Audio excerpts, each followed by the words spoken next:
Here with Miami coach Anthony Noreen ahead of this weekend's home series against number 9 Minnesota Duluth, and we'll take some questions. Coach, first off, last weekend in North Dakota against the third-ranked Fighting Hawks, I know there's no moral victories for you guys. A 1-0 loss on Friday night and heartbreaking overtime loss on Saturday night. But how do you come through? How do you motivate the guys and tell them, look, you went toe-to-toe with one of the best, if not the best team in the country? Yeah, and I think it's a lot like what we went through the previous weekend, where number one, you give a lot of credit and respect to your opponent. That is as good of a team as there is, and you could learn from that. You can grow from that.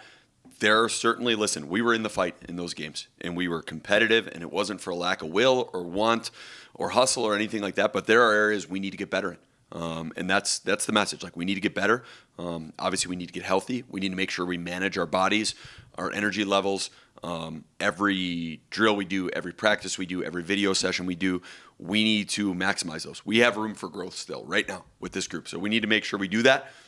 We'd be saying the same thing if we found a way to win one of those games, but we feel like there's certainly things we could learn from that weekend that will put us in a better spot to compete against what's equally another equal of an opponent, which is Minnesota Duluth. I mean, I don't know how many times in any collegiate sport you play 6 straight games against a ranked, top 10 ranked team. Right. Probably doesn't happen in any sport. So it's where you really find out what you're made of. And like I said, you get a really, really good opportunity to grow from it. What was it that North Dakota was doing Saturday night from what your team did in the second period? Just came out gangbusters and then shutting it down in the third period. Obviously, they're home ice. I get all that. But what was the difference between the second and third period? Yeah, I mean, listen, that's hockey. There's always going to be ebbs and flows of a game where one team takes momentum and then a different team takes it. Nobody's ever down and out specifically in this league. I think obviously they score early in the third, and I thought they kind of built some momentum from that. I thought really that first 10 minutes of the third was all of them, and we were able to manage it. And then I thought really from that point till the 3-minute mark when we take the penalty, that was a perfect road sequence. It was a get it out, it was a get it in, it was make winning plays, it was short shifts, it was get them stuffed up in the neutral zone. I thought we defended hard. I thought we blocked shots when we had to. We broke it out well.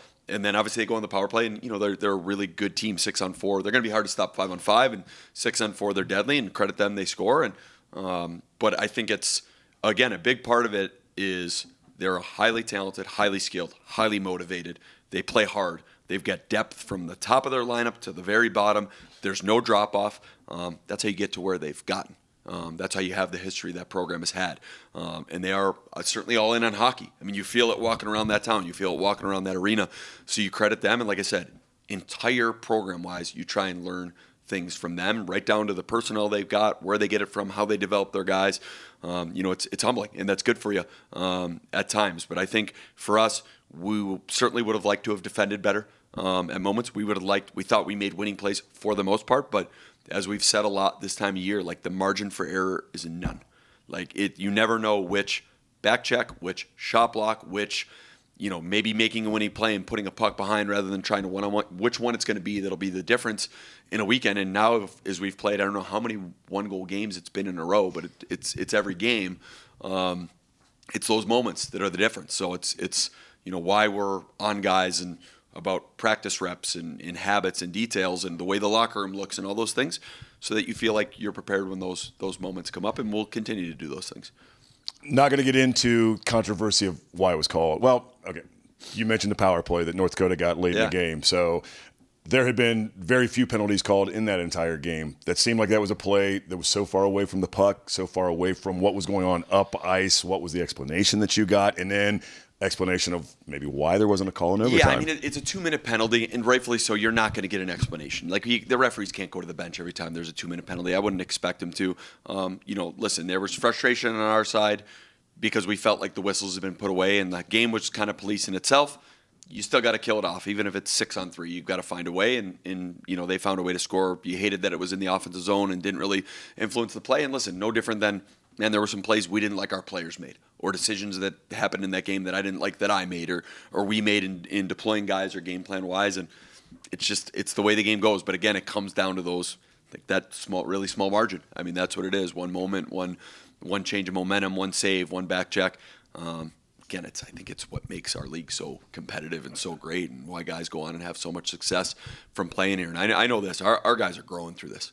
We are watching our guys get better, by the shift, by the period. We need to keep our energy focused right there. And you're watching your guys get better from a depth perspective too, because injuries pile up at this point in the season. With a limited roster size, you've got to manage that, and every team's going through bumps and bruises. But we're missing some key pieces last weekend. How do you manage? Do you manage readiness or resting at this point in the season, trying to get them ready for the playoff run versus this feels like the playoff run? So how do you kind of manage getting them healthy, when they say they're ready, whether you hold them back a little bit longer? What goes through that thought process? Well, the first thing about this is they're student athletes and they're somebody's son, and their well-being goes above and beyond anything that's going to happen win-wise, play-wise, minutes-wise for our program. That comes number one. So we're never going to put a player, A, in harm's way, B, where maybe there is something that could get worse if we put them out there. So that comes at the forefront. The second thing is these are playoff games right now. So there's no resting or managing or any of that stuff. It's full go when it comes game time. But I think, it's part of our job here is we want to be a program that does, as good a job, if not the best, of the sports science side and the player development and, all those things. So I think we put a premium on those of continue to educate guys on how they sleep, on how they eat, on how they warm up, on how they cool down, on what they do, outside of just team practice and in workout hours. Obviously, Gord does a tremendous job in that department. Mike Leroy has been plenty busy of late in his team, and I think they've done a tremendous job. And it's, having a plan with the guys that are maybe in some sort of protocol, and then obviously knowing when someone is in a position where maybe they can push through something. And we've had plenty of guys that have done that, and maybe when it's time not to. But that's a team. Like there's very few teams in our league. You look at every weekend we play a team. There's a key guy from every team that's out or down, or that's hockey, and it's not something we're ever going to talk about. It's not something we're ever going to use as an excuse or a crutch. It's provided an opportunity for the next guy, and it's what's our reaction going to be and who's going to step up. And you feel like every time that happens too, someone maybe steps up into a bigger role, more minutes, and then when the guy who was out who plays that comes back, that guy who stepped up, now maybe he's more ready for added role or added minutes, and you hope that makes your team better in the long run. And I think for us that's been the case. Certainly we want everybody healthy at the most important time of the year, and hopefully we're trending in that direction. Like I said, it's not for any lack of want or effort or will or education from Mike and from Gord and their department and the jobs they've done there, and we'll continue to keep it that way. What can you say about the guys who have stepped up, the depth of your roster, something that maybe we haven't seen here in Oxford, quite the same level of depth that you have this year, and what does it mean for those players? I know your expectation is for them to step up, be ready to go when they're called upon, and how they performed when given that opportunity. Yeah, I think that there's a tremendous level of pride in this group, in what they're a part of. Having said that, I think there's certainly these guys are competitive and they're hockey players. You're a hockey player, you want to play hockey. So there's guys that are sitting in that room that maybe didn't get minutes they wanted or games they wanted or what maybe they had in the past. And there's a lot of guys, and I'm sure you guys know some of the individuals that sat out some really tough games, whether it's when we were over in Ireland or maybe going to Denver, for home opener or whatever game it was where, from a pride level that hurts because they want to be out there with their teammates, but they never veered. And they never changed the way they approached their daily habits, their practices, video sessions, how they interacted with the guys. Never took it out on the guys, but deep down, I want to prove that I could be out there and, credit them when they have got their chance. It's the work they did in between that when they did get their chance to go back in the line, but that's why they were ready. And that's why they were able to not just take that and run with it, but the other guys rally around them because they know how they were when maybe they weren't getting the same type of opportunity as other guys in the room. So I think that stuff makes a team stronger. And again, with who we've played and what we've got coming up, we need the strongest team chemistry bond as possible, and I think that continues to grow as well. You mentioned being in the midst a little bit earlier. You mentioned being in the midst of this is effectively the playoffs, and it really is. You look at the NCHC standings, you look at the national standings, and all the movement that can happen within those. You could go as high as hosting a game or hosting a series in the NCHC playoffs. All the way down, nothing's locked, nothing's in place yet. So, how does that intensity, it's why you want to play, right? But how does that intensity feed through the locker room, and can you feel the electricity in there? Yeah, I mean, it's not really something our guys know, right? It's not something we don't want to put any more undue pressure on them. I think your job as a coach is to try and help narrow the focus onto the things that are controllable and that really matter. And, so that's why we've been, doubling down even like on just our standards and our daily habits. And, the little things lead to the big things. So from everything to how we are in the meal room to, like I said, what we leave our locker room looking like, how we show up, when we show up to meetings, that to us that's where everything starts. And when those things slip, it usually leads to big things. So that's where I think our team leadership has done such a good job of kind of policing that and keeping that on the right track. And we've got to continue to do that. Again, it's not getting any easier, with what we got coming up this weekend and in the weeks after that. And again, it's why we come here. It's why you come here. And I'll say it for the millionth time. And now being in this league, it's so humbling. You realize why players have had such success leaving here and why teams that go to the national tournament from our conference have such a great level of success. It's because of the people in the league and how competitive it is. Yeah, even if a handful of them playing in the Olympics right now too as well, watching them play nationally.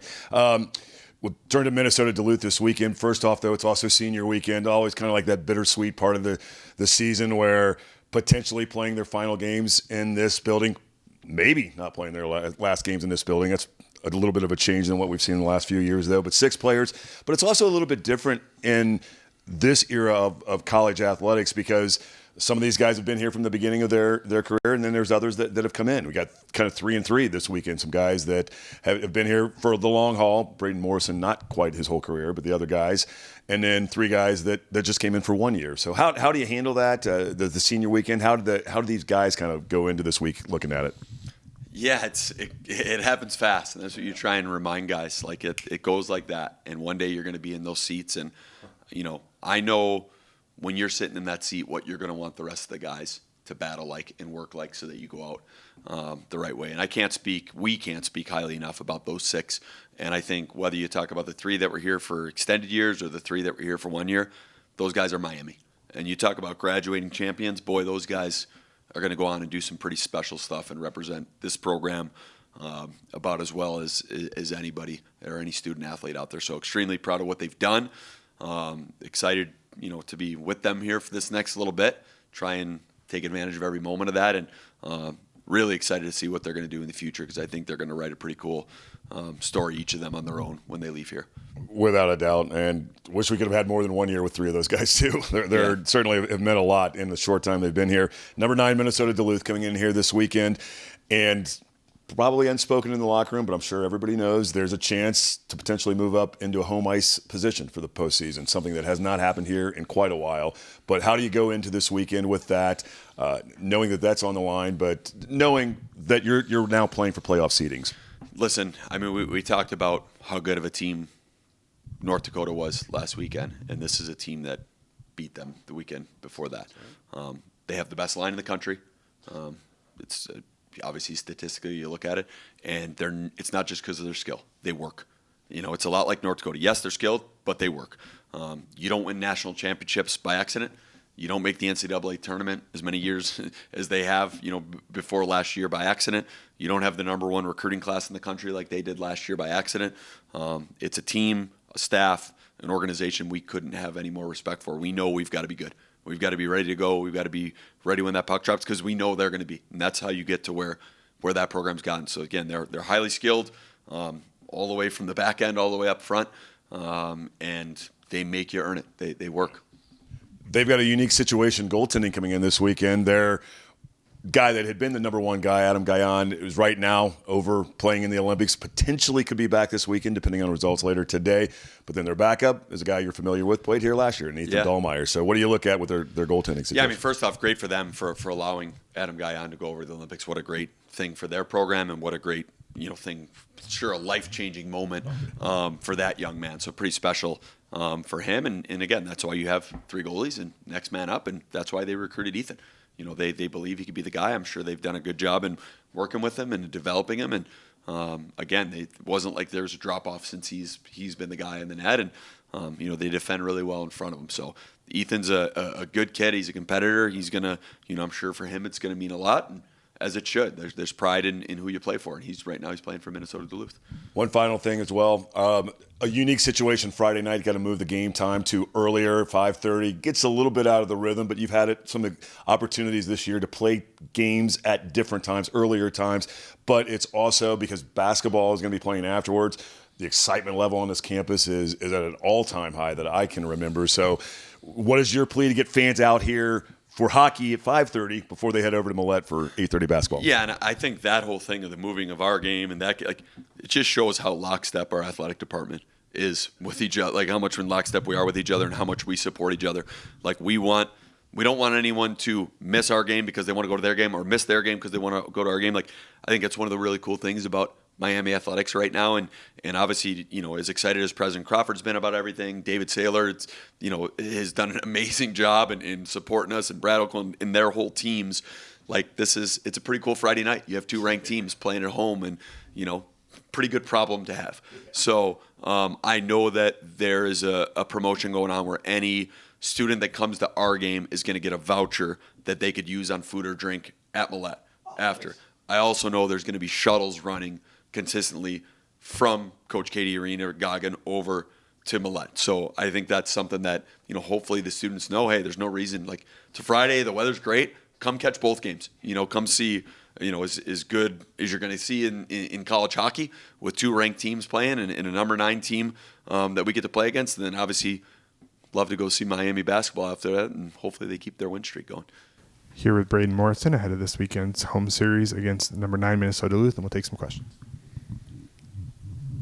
Brayden, you guys were in North Dakota this past weekend against the third-ranked team in the country. Didn't come out with wins, but a couple of one-goal losses, including the heartbreaking overtime loss on Saturday night. But how does that what do you take away from that, and where the development of this program has continued to be all season long? Yeah, I mean, that was an amazing series against the top team in the country. I thought it proved a lot to us and people around the country that we can compete with those teams night in and night out. So I think taking that step and putting the country on notice that we can do that was a huge step for us. And you guys went into that series a little bit banged up, and in the fact that you gutted it out, a couple of the top players not even there, and still played to one-goal game. So is Miami a secret anymore, do you think? I don't think so anymore. I think we have the depth that shows that too, that we can compete with whoever's in the lineup. So I think that's been awesome for our team moving forward, and we're looking to bring that into this weekend as well. As injuries have happened, they happen for every team, but the way that they've hit your team and the way that people have stepped up, the way that you've battled through injury early in the season and then worked your way into the lineup, battling injuries the whole way through. What does that mean about the mentality of the team, about the guys just being willing to step up and being ready to jump into action when called upon? Yeah, I think that's got a lot to do with like a team bond that we built earlier in the start of the year, like doing that Navy SEAL program and having that awesome team camaraderie. Even just like that trip to Ireland too, spending a lot of time with guys like that you maybe wouldn't spend with in the hotel rooms. A lot of us like seniors were paired up with some freshmen. I was with Bradley Walker, so getting to know him pretty well. So like guys are really willing to play for each other. So I think that's been an awesome part of our team so far this year. And as we get down the stretch run, it's effectively the playoffs right now. Have an opportunity to move up as high as fourth in the NCHC standings, ability to host a conference playoff series. What does it mean to this point in the program, from where you've seen it to where it is now? What does it mean to you to be a part of that rebuilding process and to see it where it is now? I mean, yeah, obviously it's amazing. Just being from what it was last year and the year before when I first came in, it's not always easy to go to the rink every day when things aren't going your way. So I think just having that opportunity this year to maybe even have a home playoff series has been nothing but outstanding. It makes everything a lot more fun. Every guy is super engaged. So yeah, the growth of this program has been super special to be part of. And I'm sure it wasn't easy with so many different players not coming back from last year and so many new ones coming in here this year. What is that for a guy that has been here and has kind of had to go through those changes? What was that like for you? I mean, that couldn't have been easy. Yeah, obviously it's difficult to start. Some of your best buddies aren't coming back, but I think that's a lot of the college hockey days. You got to adapt and make new teammates and new friends, which I thought we were able to do really easily at the start of the year, spending some good quality time. So I think this is probably the most tight-knit group I've played hockey with. So it's been an amazing year. So I've loved that a lot. And with that, building those relationships with the rest of the players and that tight-knit feeling with the physical style play that you all play, that the coaching staff asks you to play, and that you all willingly step up to give up the body, to block tons of shots, and to play that physical style. How important has that bond been with the other players to be willing, more than willing, to want to go out there and do that for your brothers? Yeah, I mean, I think that just shows how much we care about each other. Willing to put our bodies on the line every night to play to a common goal. Guys blocking shots, making hits on every play. So I think that just really shows how tight we are as a team and the bond that we've formed so far this year. How do you develop a bond like that? I mean, so many guys coming from different walks of life. Yeah. You had, for the first time ever, the Canadian junior kids coming in here as well to learn Miami University, much less college athletics. So what was that like? I think a lot of it was we came a little bit early this year in the summer too, and we had the chance to spend some time with the alumni for alumni golf outing weekend. So I think having that aspect of it played a huge role with some of those guys who've played here and had success. Really kind of instilled that into our team and some of the new guys who came here and wanted to bring Miami back to that level. So I think that helped a ton. And then same thing with the Green Beret, Army, Navy SEAL workouts. That was a pretty awesome team bonding experience to make that relationship happen. It's obvious that the team bond is there, and it's been a lot of fun to watch. Which brings us to senior weekend for you, and you started elsewhere, but you came in here your sophomore year, so essentially it feels like you've been here your entire career. How fast has it gone for you? What's it feel like now, knowing this is your last kind of a regular season weekend at home?